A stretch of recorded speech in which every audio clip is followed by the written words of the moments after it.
Les damos la bienvenida a la clase teórica de la unidad número 4, en este caso de la unidad titulada Nuevos golpes de Estado y redefinición de las agencias estatales entre 1955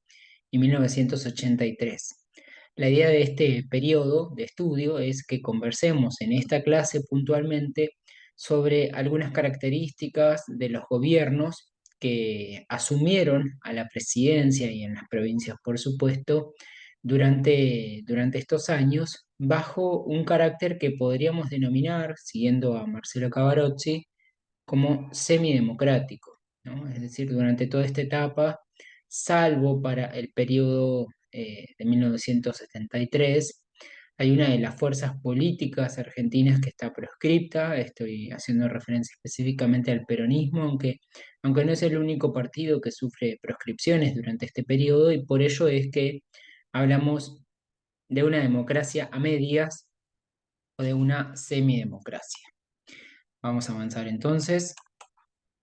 Como siempre, lo que compartimos son las lecturas que complementan a esta clase teórica, a esta clase más bien expositiva, para que las tengan ahí a mano y sepan cuáles son los textos con los que más fácilmente dialoga esta clase, es que los compartimos en pantalla entonces. El punto de partida, o mejor dicho, lo que veníamos trabajando en conjunto, apunta a pensar en el proceso de ampliación y participación ciudadana y política por parte de lo que denominamos sociedad de masas a mediados del siglo XX. Específicamente nosotros y nosotras trabajamos las presidencias de la Unión Cívica Radical y por parte del Partido Peronista específicamente también, como los ejemplos de aquellos momentos en los que el gobierno argentino efectivamente transitó hacia una mayor ampliación de la participación, no sin algunas interrupciones, entonces, por parte de golpes de Estado, que también trabajamos en la unidad 3. En esta unidad vamos a encontrar un juego de espejos, por llamarlo de alguna manera, similar, es decir, en esta clase vamos a trabajar con los gobiernos democráticamente electos, aunque con restricciones y por ello hacemos referencia a semidemocracias y golpes de Estado también. Puntualmente, vamos a pensar entonces en términos de fractura democrática, pero sobre todo institucional, pensando en que su formación como técnicas y técnicos en administración y gestión pública debería considerar cuáles fueron los trayectos por los que esa administración pública, que es objeto de su titulación futura, atravesó durante estos años, y por ello entonces esa triple caracterización, o mejor dicho, esa triple selección temática que ven allí en pantalla, ¿sí? Vamos a hacer referencia en un primer momento a cuáles fueron los gobiernos que estuvieron presentes, y luego vamos a entonces ir trabajando qué pasó con las agencias estatales, ¿no? Pero como punto de partida, en realidad tenemos que señalar que los gobiernos que se sucedieron entre el 55 y el 83, en realidad ya sabemos que el último periodo de esta etapa está marcado por el golpe de Estado que inició en el 76, ¿no? Pero los gobiernos que aquí tenemos en esta primera etapa temporal están marcados por una fuerte disputa que cambia el eje de discusión entre los sectores conservadores y liberales contra los sectores más progresistas, o incluso algunos sectores del liberalismo también, como veíamos en la unidad 3, por una nueva tensión que se da entre los sectores peronistas y antiperonistas, ¿sí? Es durante esta etapa que la atención y la atención también puesta al peronismo como agente político, como fuerza político-partidaria, va a ser clave para pensar en la transición en los distintos gobiernos y la asunción de nuevos gobiernos, pero también y sobre todo los desafíos que tuvieron quienes gobernaron durante este periodo. En pantalla vemos a los representantes de la Unión Cívica Radical. A la izquierda vemos a Arturo Frondizi, a la derecha Arturo Ilia, el primero de la Unión Cívica Radical Intransigente, el segundo de la Unión Cívica Radical del Pueblo, ¿sí? Que marcan allí durante los años 60, fines de los 50, inicio y mediados de los 60, cuál es la apuesta política, por decirlo de algún modo, y las principales dificultades o desafíos que afronta el gobierno del país al contar con un partido proscripto como lo fue el peronismo.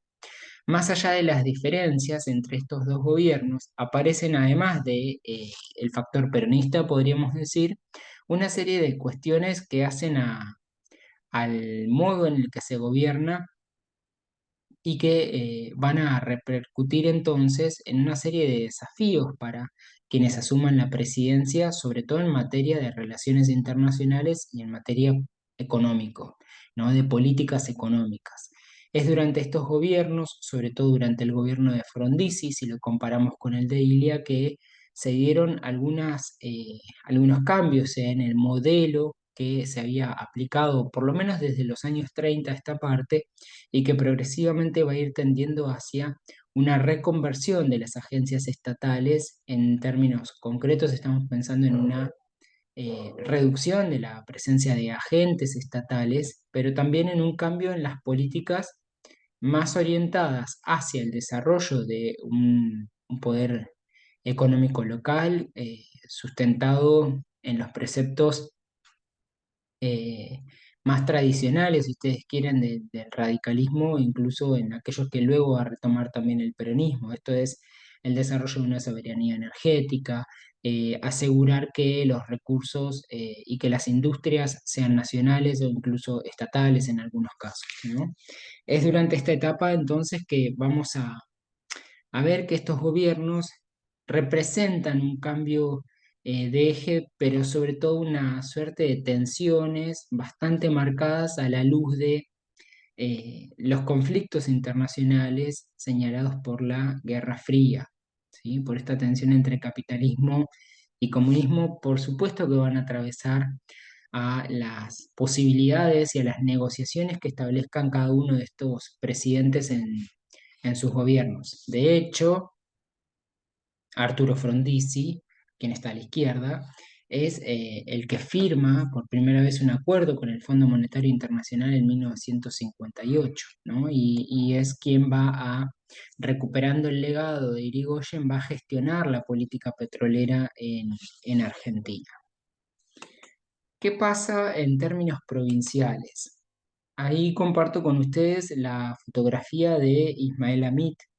quien fue gobernador, primero interventor de la provincia de La Pampa, luego de la Revolución Libertadora, luego de que asuma la Revolución Libertadora,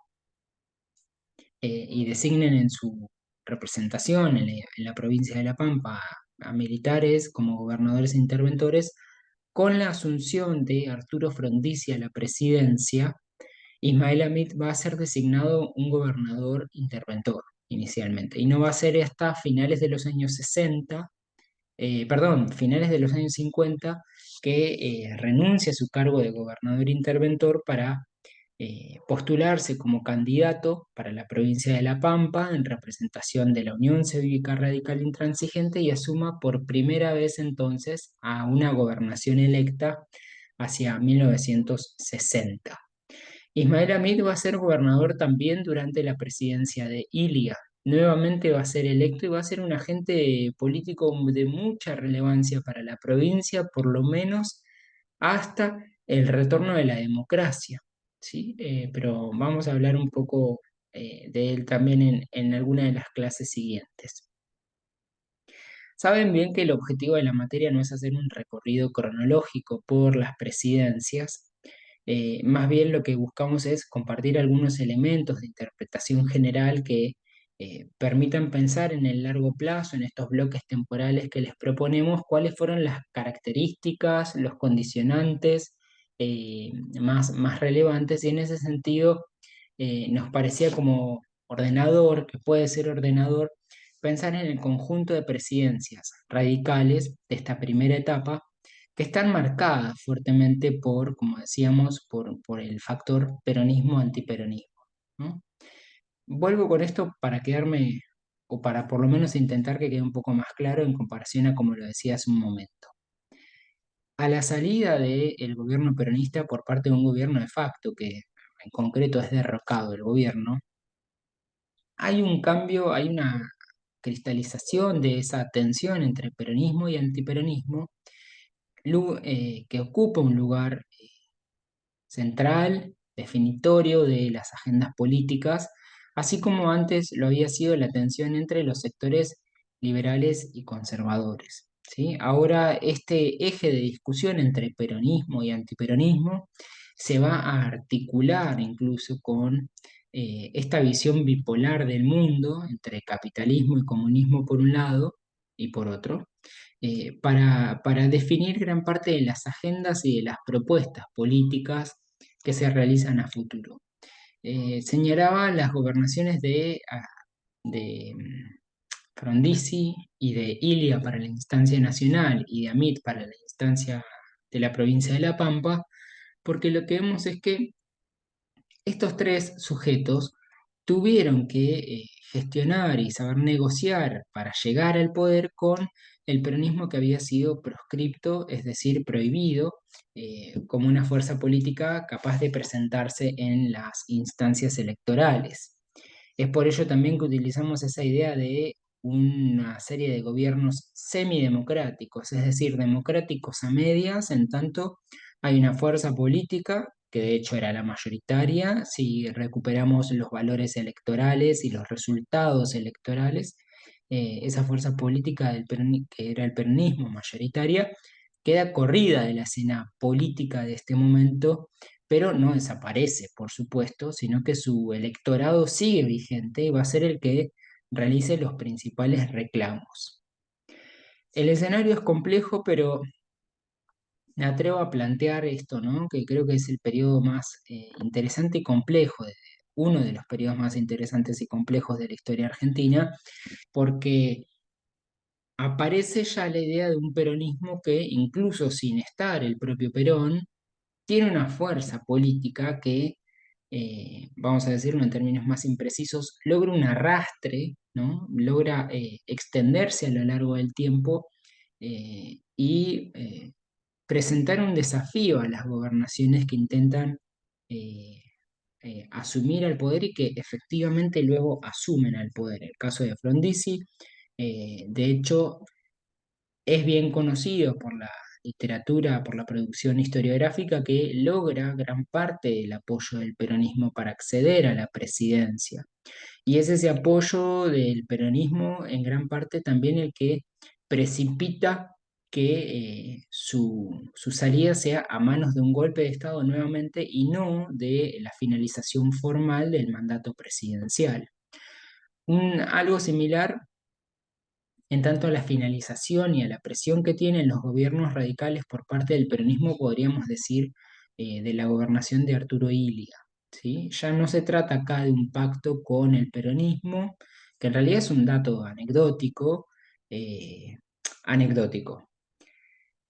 Es un dato más que ayuda a pensar en el juego de alianzas políticas, ¿sí? En la necesidad entonces de el nuevo arco político de lograr una articulación, pero también de establecer algunos matices al momento de definir quiénes son absolutamente peronistas y quiénes eran menos peronistas o antiperonistas.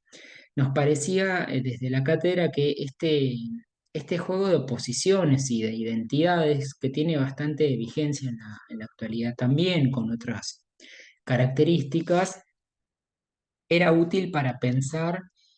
más que en las definiciones tajantes, en la capacidad de negociación y de adaptarse a los distintos contextos en función de la identidad política. Señalo esto porque Frondizi no deja de ser representante de la Unión Cívica Radical, por más de que establezca un pacto de apoyo con el electorado peronista, ¿no? Y así también el caso de Amit en la provincia nos permite pensar esa complejidad de identidades que hacen a la historia política, pero también a la historia institucional en sí,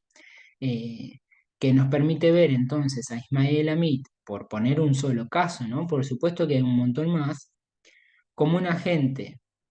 como un gobernador designado de modo no democrático y luego como aquel que participa democráticamente de la vida pública y de la vida política de la provincia a partir de elecciones, ¿no? Esto para señalar entonces, en resumen, que ese viraje identitario y de oposiciones políticas que marca el peronismo y el antiperonismo está atravesado por una serie de discusiones también en torno al carácter corrupto o al carácter democrático o incluso antidemocrático que tuvo el gobierno. Y esto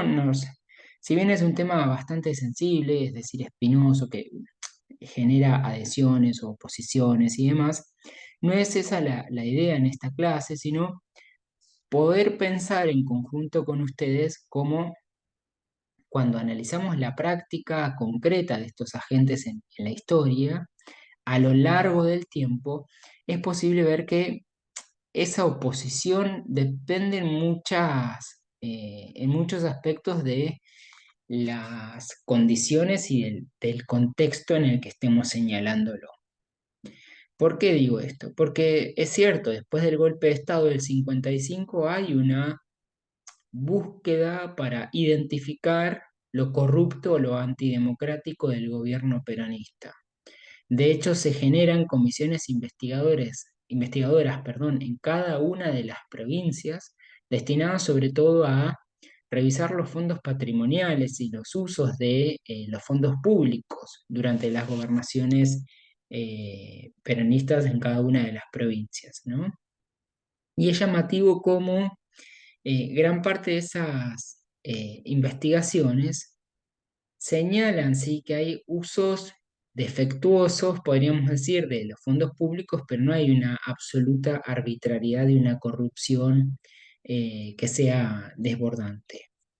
Esto para hacer una simplificación, por supuesto, hay casos que requieren mayor detenimiento, pero digo, para no entrar en cada uno de los casos provinciales y en los detalles específicos,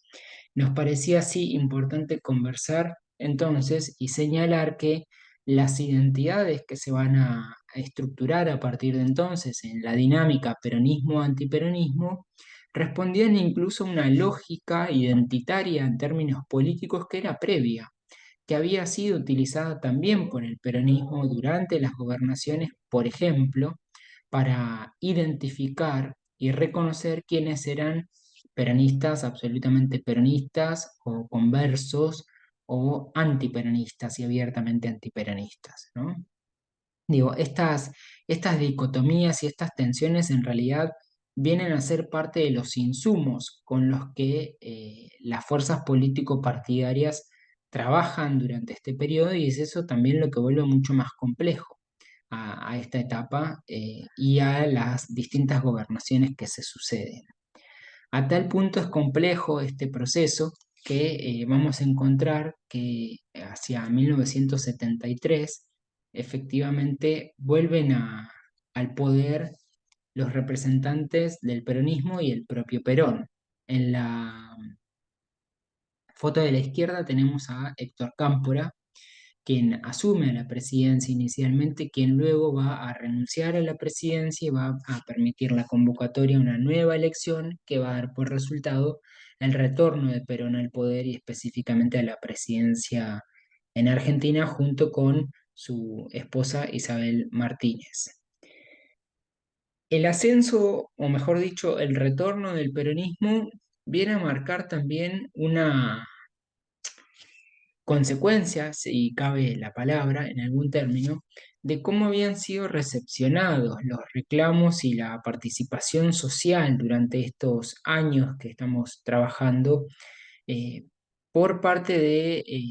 la sociedad de masas en términos generales, pero fuertemente por los sectores trabajadores, ¿no? Porque decía hace un momento, los gobiernos radicales, tanto el de Arturo Illia como el de Arturo Frondizi, en realidad tienen una cuestión ahí por resolver con el antiperonismo o el peronismo y esa cuestión se traduce en términos generales en una vinculación con los sectores trabajadores y con los sindicatos de una marcada tensión. Esa marcada tensión tiene que ver con una reestructuración de ese proceso de ampliación y de participación de la ciudadanía en en el aspecto productivo, en el trabajo, en las actividades económicas y en los sindicatos. El proceso de desperonización que habilita la Revolución Libertadora, de hecho hay un decreto, el 4666, que proscribe el peronismo, la referencia a Perón, los libros que tenga, toda la denominación que contenga referencias a Juan Domingo Perón o a Eva Duarte, iba a ser eliminada, básicamente, ¿sí? De hecho, no me di cuenta acá de poner una pequeña fotografía para compartirlo con ustedes, pero por ejemplo, los expedientes, las carátulas de los expedientes de la provincia de La Pampa, que se llamaba Provincia Perón antes del golpe de Estado del 55, cuando los consultamos para fechas posteriores al 55, es muy fácil encontrar que están tachados. Está tachado el nombre y el escudo, por supuesto, ¿no? Está pintado o tachado con lapicera y arriba escrito La Pampa. Eso es un signo de cómo en algún punto los cambios en la arena política interfieren y hasta qué punto interfieren en el aspecto más de la administración pública, más técnico, si ustedes quieren, ¿no? El gobierno peronista asume en el 73 con la expectativa de recomponer la situación de los sectores populares, trabajadores y de la clase media, sobre todo que había visto un retroceso en los derechos adquiridos, sobre todo en el peronismo clásico. Para la provincia de La Pampa, ese año, 1973, es el que marca la asunción del gobernador electo, Aquiles Regasoli. Regasoli había sido policía durante la etapa de territorios nacionales en los años 40 y lo va a acompañar en la fórmula Rubén Hugo Marín, el abogado Marín que todavía hoy tiene un rol bastante destacado en la política peronista local. Tanto sea en la instancia nacional como en la instancia provincial, el retorno del peronismo, de este tercer peronismo podríamos decir, en realidad era una respuesta a las necesidades y a las voluntades sociales, podríamos decir, de recomponer esos vínculos que se habían deteriorado durante las gobernaciones radicales, no solo por un cambio en el eje de la política, sino también por una nueva vinculación y por el surgimiento de nuevos actores sociales para esa vinculación. Durante el periodo que va entre 1955 y 73, sobre todo, los sindicatos, que tenían ya una organización y una composición bastante eh, organizada, valga la redundancia, desde el peronismo, van a ser los principales depositarios de los reclamos por las mejoras en las condiciones laborales y precisamente Argentina durante estos años también va a sufrir una serie de dificultades económicas para lograr llevar adelante los distintos objetivos que se planteen tanto el gobierno de Frondizi como el gobierno de Ilia. Estas dificultades se suman, como vamos a ver en la clase siguiente, a los procesos de restricción, cuando no de censura y de persecución que llevan adelante los golpes de Estado contra los sectores trabajadores y contra los sindicatos específicamente, que serían entonces, a la salida del peronismo, los depositarios de esa voluntad combativa y de mejora en la calidad de vida por parte de la población. En términos de disputa, también es necesario señalar que no solo los sindicatos, sino un creciente número de adherentes a las que luego serán guerrillas van a empezar a tomar forma durante este periodo, ¿sí? ¿Qué es lo que sucede? Ante los reclamos que se ven truncos, frustrados o reprimidos por parte de sectores trabajadores y ante la seguidilla de estas interrupciones en los gobiernos semidemocráticos a manos de golpes de Estado, hay una tendencia cada vez más generalizada de aceptar o de entender incluso que la vía para lograr una mejora en la calidad de vida implicaba la violencia, ¿no? Frente a la violencia empezamos a ver como hay un círculo acrecentado, una espiral más que un círculo de violencia ascendente en el que los enfrentamientos entre los sectores sindicalizados y combativos, finalmente guerrillas, que abiertamente utilizan la fuerza y la violencia como medio, como vía para la mejora política, ese es el modo en el que lo entienden, van a plantear un desafío para los gobiernos semidemocráticos y para los dictatoriales también. El ejemplo más icónico de enfrentamiento, no de guerrillas, sino de sindicatos, tiene que ver con el Cordobazo, que se produce hacia finales de los años 60, bueno, obviamente en Córdoba, y que logra reunir a representantes sindicales, estudiantiles, sociedad civil, mujeres que salen a las calles a manifestarse contra las medidas, sobre todo económicas, que habían empezado a tomar los gobiernos, ¿no? Digo, sobre todo en términos comparativos, podríamos decir que el gobierno de Arturo Frondizi y también la gestión de la Revolución Argentina reportaron dificultades económicas notorias. Y por dificultades económicas, para no entrar en esa área temática, en todo caso podemos charlarlo a través del foro, en términos generales estamos pensando en congelamiento de salarios, en procesos inflacionarios, nada es novedoso como verán, ¿sí? Y en eh, una reducción o por lo menos un estancamiento en la ampliación de los sectores productivos y la incorporación de nueva mano de obra. Esto en una sociedad en la que, por supuesto, va en crecimiento, no solo en su complejidad, sino también en términos cuantitativos. Es decir, Argentina sigue siendo una sociedad en crecimiento, sigue siendo una sociedad que, por supuesto, busca elevar sus niveles de vida y que eleva también su población. Este dato que parece tan sencillo, en realidad, es útil para pensar cómo frente a un momento como va a ser la revolución en Argentina después del 66 o como va a ser el gobierno de Frondizi, sobre todo desde el 60 en adelante hasta que se ha derrocado, se da algo que se identifica como contrario y opuesto a lo que había sucedido durante los gobiernos peronistas. Esto es, se da un proceso de congelamiento de salarios, se da un proceso de reducción, que no se toma más mano de obra o incluso se reduce la mano de obra empleada, ¿no? Y todo esto va a ser identificado como un reclamo que marca entonces la oposición a estos gobiernos y la habilita en consecuencia la vía al retorno del peronismo. Lo que pasa también es que, claro, cuando Perón retorna en el 73, la Argentina que encuentra no es la misma Argentina de la etapa de posguerra. La sociedad civil, luego de estos cambios de gobierno, va a tener otra serie de reclamos y eso va a habilitar entonces, como vamos a ver en la clase siguiente, a un nuevo y último golpe de Estado, el de mayor violencia, aplicado en Argentina hacia 1976. Por supuesto que estos niveles de movilización y de participación ciudadana en reclamo por una mejora en las condiciones también tiene su eco en las provincias. En el caso de La Pampa podríamos señalar una serie de eventos. Yo solamente seleccioné dos que considero son de significativa relevancia. En la foto inferior, que es la de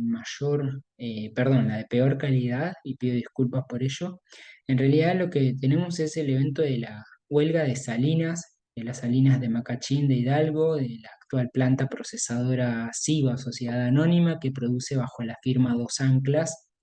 Eh, Entre finales del 71 e inicios del 72 se da una huelga por la mejora en las condiciones laborales y esto paraliza el pueblo y por primera vez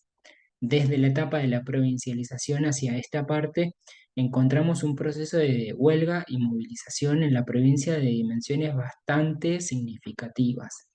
No solo por la extensión en el tiempo, sino por la repercusión pública y el apoyo social que tuvo esta huelga. En la foto superior, más hacia la izquierda, encontramos una toma, es decir, una fotografía del proceso de reclamo por la nacionalización de la Universidad Nacional de La Pampa. ¿Sí? Esa universidad que funcionaba bajo la órbita provincial eh, lleva a un conjunto de estudiantes y a la sociedad civil nuevamente también a apoyar los reclamos para lograr la provincialización, perdón, la nacionalización de la universidad, otorgándole este carácter que por supuesto hasta la actualidad mantiene. Para quienes sean de Santa Rosa o transiten por Santa Rosa en algún momento, la, el edificio que vemos en la fotografía de la izquierda es el actual Colegio Nacional, ¿sí? El Colegio San Martín. Traigo estos eventos y estas fotografías entonces para tratar de pensar cómo desde el lado de los gobiernos semidemocráticos hay una descomposición en los vínculos que había establecido esa ampliación en la sociedad de masas y hay un reclamo cada vez más un reclamo creciente, perdón, para mejorar las condiciones de vida. Un poco a la luz de la experiencia peronista, eso es cierto, sí, pero también de modo genuino frente a las necesidades del contexto, ¿no? Por ejemplo, la nacionalización de la Universidad de La Pampa o la huelga de Salinas, ahí en realidad no está operando directamente y de modo lineal una reminiscencia, podríamos decir, de los derechos conquistados durante el peronismo. Se vinculan con el peronismo, sí, pero también se explican en gran parte por los contextos específicos. Estos reclamos también alcanzaron incluso a la administración pública, que va a gestionar en la provincia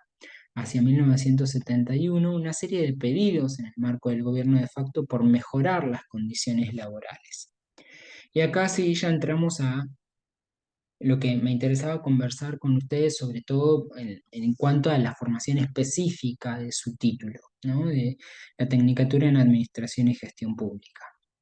Durante estos gobiernos y durante toda esta etapa es, mejor dicho, desde los años 50 en adelante, que empieza a circular en el argot, es decir, en el vocabulario específico de la administración pública, la idea de racionalización y de, cuando no, de recorte sobre la administración pública.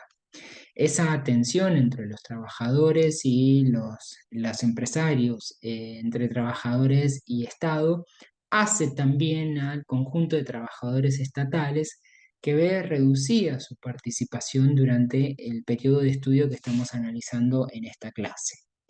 En ese sentido, comparto con ustedes un cuadro que me parecía bastante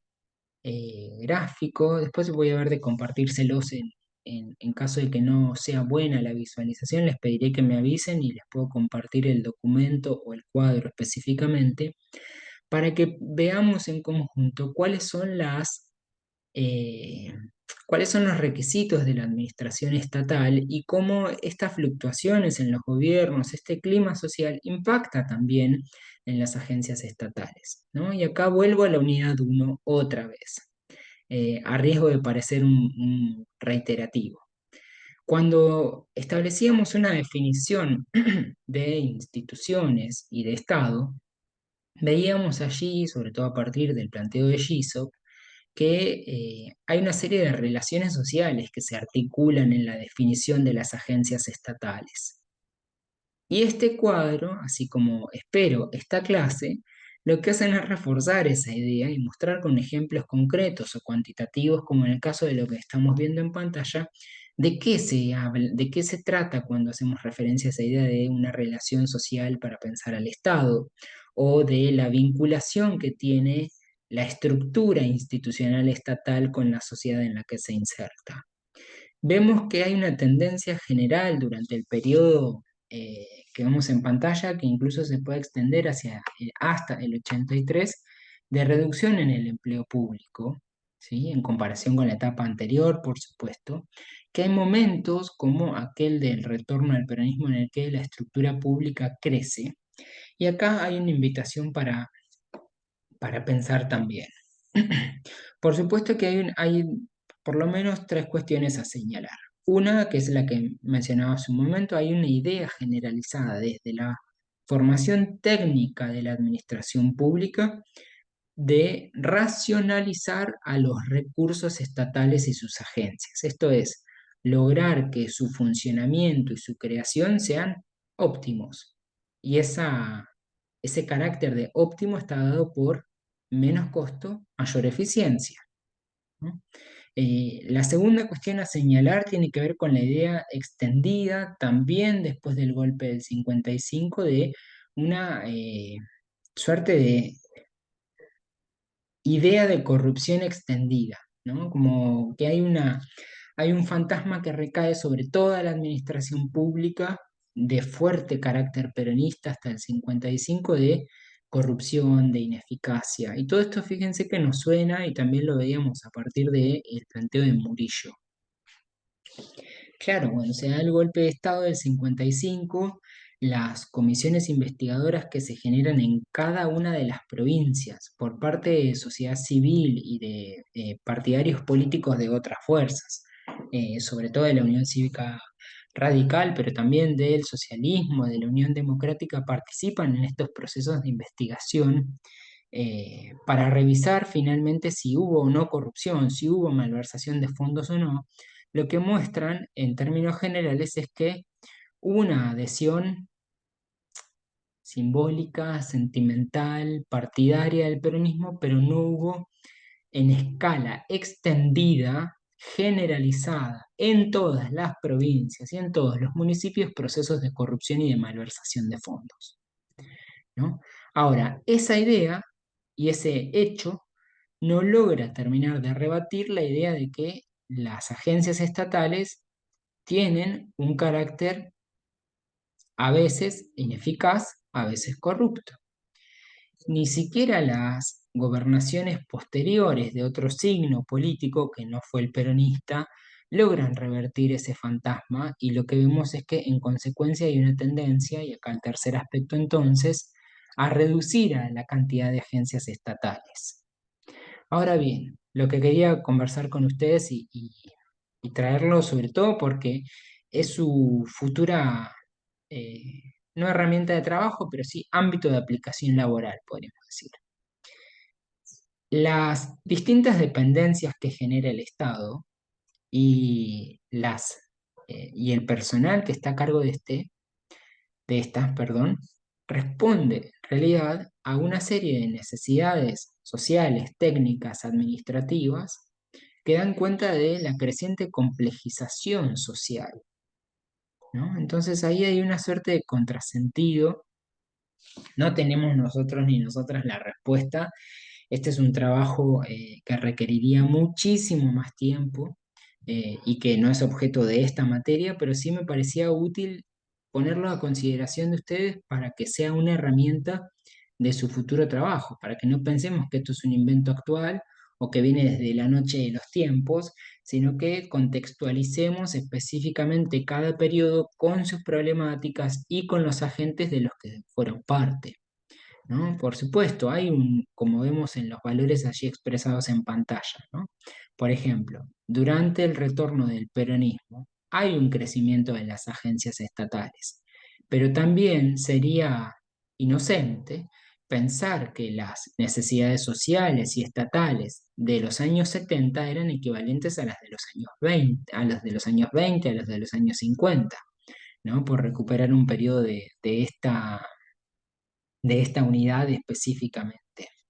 La tendencia a la reducción en el empleo público, antes que por un proceso efectivamente técnico, se vio atravesada también por esta tensión que se va a dar entonces entre sectores peronistas y antiperonistas, entre aquellos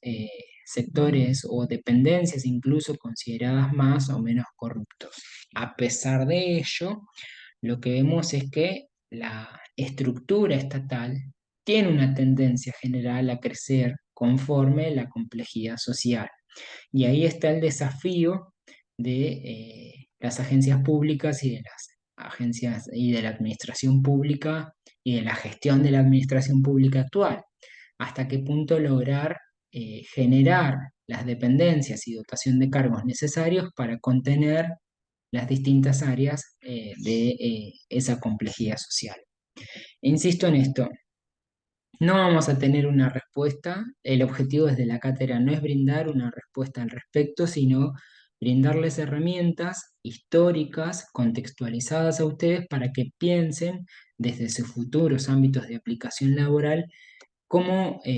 resolver algunos interrogantes desde el presente, ¿no? Y sobre todo para destacar que gran parte de sus interrogantes del presente están circulando desde la formación específica de la administración pública desde hace bastante tiempo ya. Vamos entonces a cerrar con este aspecto, con esta duda, mejor dicho, la clase que desarrollamos. Vamos a tener una clase siguiente específicamente para tratar de articular lo señalado aquí durante los golpes de Estado que caracterizaron el periodo 55-83. ¿Sí? Específicamente vamos a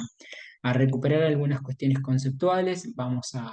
recuperar las características, así que como siempre hacemos, esperamos sus inquietudes a partir de los foros, por supuesto del foro de la unidad específica si es una cuestión temática, si es una cuestión organizativa general en el foro de consultas generales y si es algo sobre las actividades de prácticos en cada uno de los espacios para las comisiones designados desde el principio de la cursada. Esperamos entonces que se encuentren muy bien y nos estamos leyendo entonces en cuanto lo necesiten.